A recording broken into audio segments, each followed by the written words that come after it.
Hey, it's Mac with PriceActionTradingSystem.com, and it's Wednesday. It's May 4th. This will be our chart lesson for today. And as you can see, looking at the daily chart, we finally got some movement off these lows. That's a really strong rally day right there. Most of this thanks to the rate hike, I guess. The market seems to see that as positive.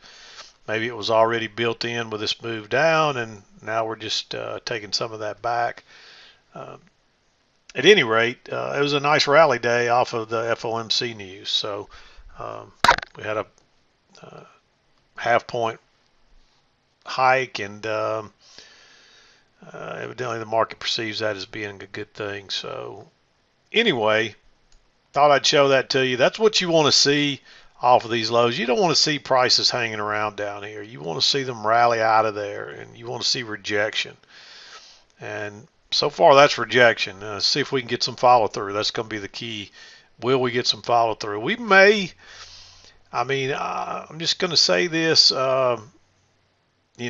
Take this with a grain of salt. Everything's written in sand. Nothing's written in stone when it comes to trading. But maybe, just maybe, we put in a low finally, and maybe we're going to rally out of here and go higher. It's a possibility. I've seen this a lot of times. These failed breaks like this that break lower and fail and rally out of there go on to be some really great moves. So we're overdue for something good to happen in this market. So we'll see what happens. Um, but let's move over to the intraday chart, the 2000 tick chart, and go through today's trades, and we'll wrap today up. Okay, here's a look at today's chart, and you can see the blue box is basically FOMC. You want to be flat about an hour going into that, and you can see 1 o'clock hit right about here. And it was fairly volatile until maybe we bottomed out here and started higher. And so I just marked all that blue, maybe the about 30 minutes, 35 minutes after. So the first hour into it, and then the next 35 minutes. So sometimes it'll be done in 15 or 20 minutes.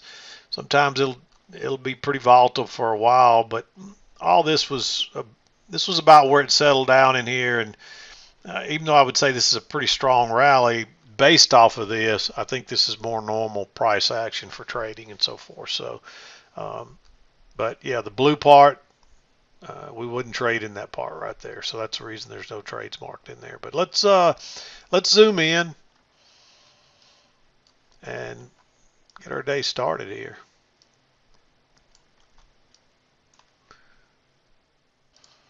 Okay, 7 o'clock came right in here and it's just sideways. Then we broke out, and you would expect the breakout to fail. Um, Unfortunately, it just kind of failed and tried to go higher once, twice, and so you could look at that as a failed second entry long. Notice how prices broke higher, instantly failed and turned down and went out the other side. And you're looking for a retest of the low and maybe a test of these lows here, which is exactly where we ended up going to. So this turns out to be a fairly nice trade, and really you're just trading that on a failed second entry long. You're coming down first entry, second entry, and it's a really bearish reversal type bar as well. So we ended up moving on down, then kind of bouncing along, rallying a little bit. And notice we came up here, we made this high. We tried to go higher once and then twice. So you got another failure there. I really don't like this trade. It's a little bit too congested. It is a failure. It does kind of confirm the trend line coming down through there. I'm not real crazy about this trade. I marked it green because it is a failed second entry long, and we would be looking for, and really we're looking for another leg down. And you can see the first leg here, and if you get an equal distance, that brings us to right here. Notice that's where we bounced. This market wasn't done going lower, so it just kind of bounced sideways there at that measured move before it went a little bit lower. So drops on down. I don't see anything else in here I'd be interested in until finally you get a really nice second entry here. It's the first break of this yellow trend. We're not down. I mean, you don't really know if we're down to the lows yet on the bigger one. think it's more like right along there. Somehow my line got moved. But it's really hard to know. I mean, originally I had it up here. And either way, you still got plenty of room down here.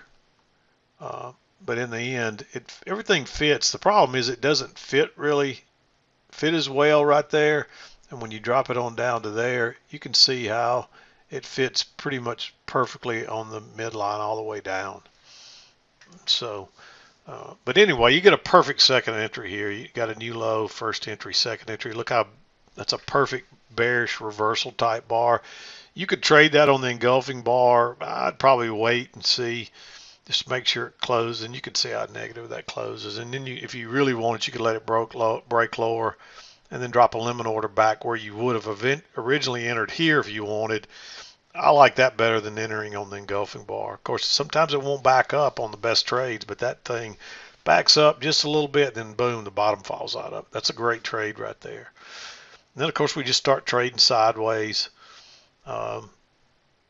I don't see anything here. You finally get a reversal here, and it looks a lot like this setup, this little pattern here. I'm not crazy about it because that's the first close outside this green channel, and we're not back to the trend line yet. You're just kind of in no man's land right there.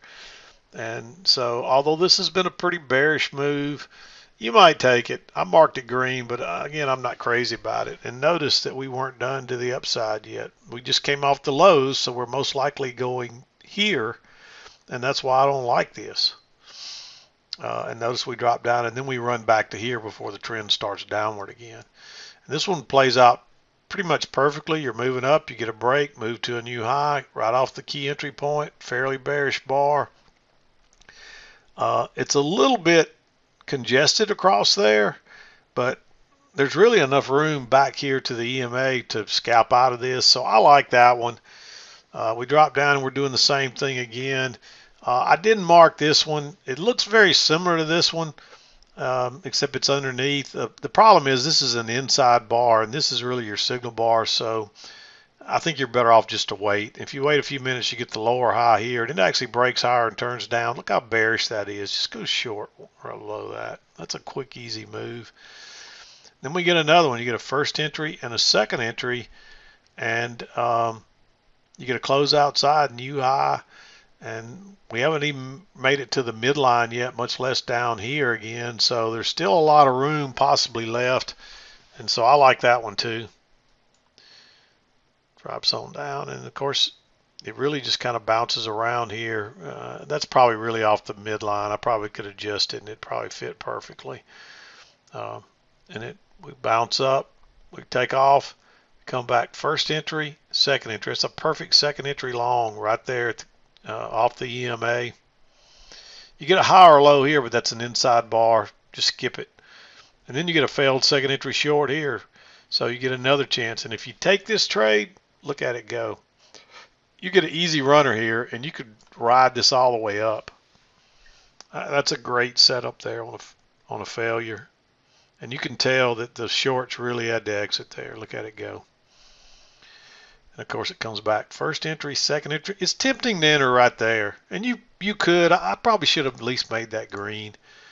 And it looks like there's a break and a new low here. You could could swing it over a little bit, and it still fits. So maybe that's the way it looks.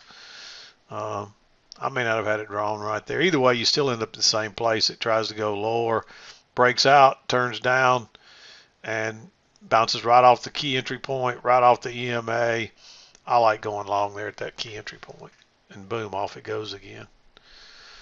And then that kind of takes us into noon. No more entries, and then the reason we don't enter afternoon is because a lot of times you go into this kind of stuff, and there's just no way to trade that. You'll get stuck in that, and you may not even get stopped out. It just keeps going sideways without any movement, and then all of a sudden the news comes out, and it'll nab you. So just don't trade about it. Just make sure you're flat about an hour before an FOMC announcement. That's the smart move. And then again, we didn't pick back up till about 135 here. You can see we're just in a little trading range. Market's kind of normal again.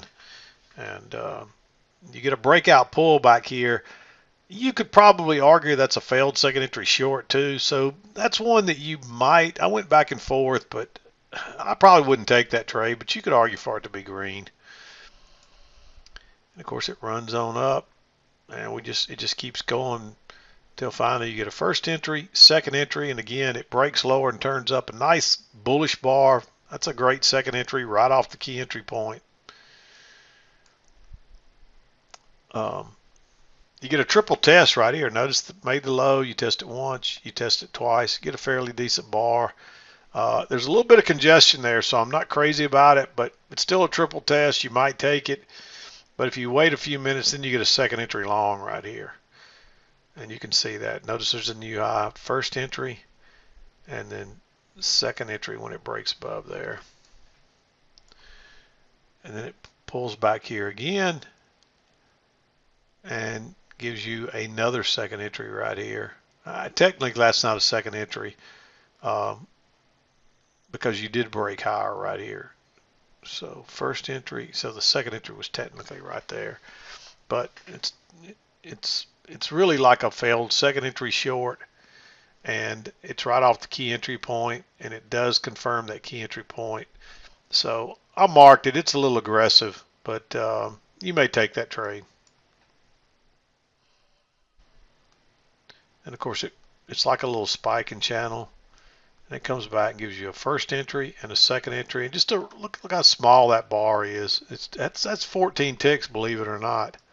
Doesn't look like it, but that's 14 ticks. And for today, that's a small, low risk bar. It's kind of funny saying that when there's 14 ticks, but I mean, that's about as small as bar as you see lately. And that takes off. And you could have continued to manage this runner right on through, right up until you got to close outside, really. So, just don't take any new trades after 2:30, but you can manage a runner, up. Generally, most of your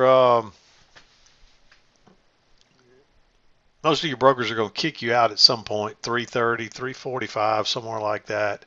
But you should be out probably by then because not much happens generally this last 30 minutes to an hour of trading. So smart people probably go ahead and get out. I mean, but there's nothing wrong with managing up into 3 o'clock or so if you want to do that. And really, you could, if you got a good runner and it keeps going, just keep going with it. There's nothing that says you got to be out. Just don't take any new trades. And that's pretty much what we had today. That's a nice rally that really changed the look of the daily chart. And, my hope is that we get some follow through on this now. I hope we put in a low possibly. We'll just have to see. But anyway, I'm not going to drag this one out. I'm going to wrap it up. We'll be back again to do it tomorrow. I'm done for today. This is Mac with PriceActionTradingSystem.com, and we'll see you next time.